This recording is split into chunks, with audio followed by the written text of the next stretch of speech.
রাত পোহালেই বহু প্রতীক্ষিত ত্রয়োদশ জাতীয় সংসদ নির্বাচন। এই নির্বাচনকে ঘিরে সাধারণ মানুষের আলোচনা তুঙ্গে এখন আগামীকালকে ভোট দেওয়ার আনন্দ।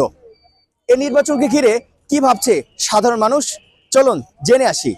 আগামীকাল রাত পোহালে ত্রয়োদশ সংসদ নির্বাচন। এই নির্বাচনটা সুস্থ এবং আনন্দমুখর হবে, আমরা সে প্রত্যাশা করতেছি এবং আমাদের একজন যোগ্য ব্যক্তিকে আমরা নির্বাচিত করব যেন সুন্দরভাবে একটা সরকার গঠন হয়।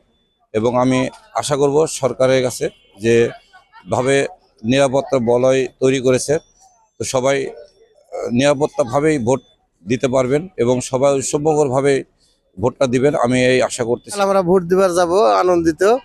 16 বছর পরে আমরা ভোট দিবার যাচ্ছি, যেটা যোগ্য পার্টি তাকে ভোট দেবো। আমরা তরুণ ভোটার এবং নতুন ভোটার হিসেবে আমরা চাই যারা আমাদের পাশে থাকবে, যারা আমাদের ভালোবেসে আমাদের সকল আবদারগুলো মানবে, এরকম প্রার্থী আমরা সবসময় চেয়েছিলাম।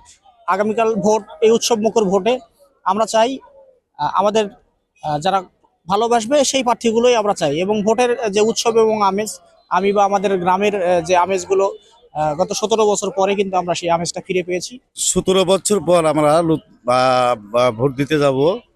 আমরা উৎসবমুখর ভাবে আমরা ভোট কেন্দ্রে যে ভোটের সার্বিক আমরা চিন্তা ভাবনা করে সৎ এবং যোগ্য একটা ব্যক্তিকে আমরা ভোট দিয়ে নির্বাচিত ইমানদার জনগণের উপহার দিব।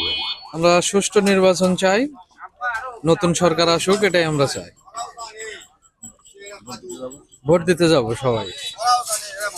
আমরা ভালো সুস্থভাবে ভোট দিতে চাই, যেহেতু 16-17 বছর পর ভোট দিতে যাচ্ছি আমরা, এই জন্য সুস্থ নির্বাচন মনোভাব করতেছি।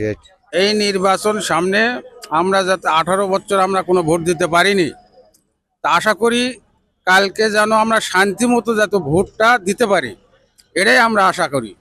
আমরা আনন্দের সঙ্গে ভোট দেব, কেন্দ্রে যেতে পারি, ভোট যেন সুষ্ঠুভাবে দিতে পারি। আগামীকাল ভোট দিতে যাব। আমরা উৎসব পরিবেশে যে ভোটটি আমরা দিব, নতুন সরকারের জন্য আমরা ভোট দিতে কালকে যাব। আমরা আনন্দ সুখে কালকে ভোট দিবার যাব।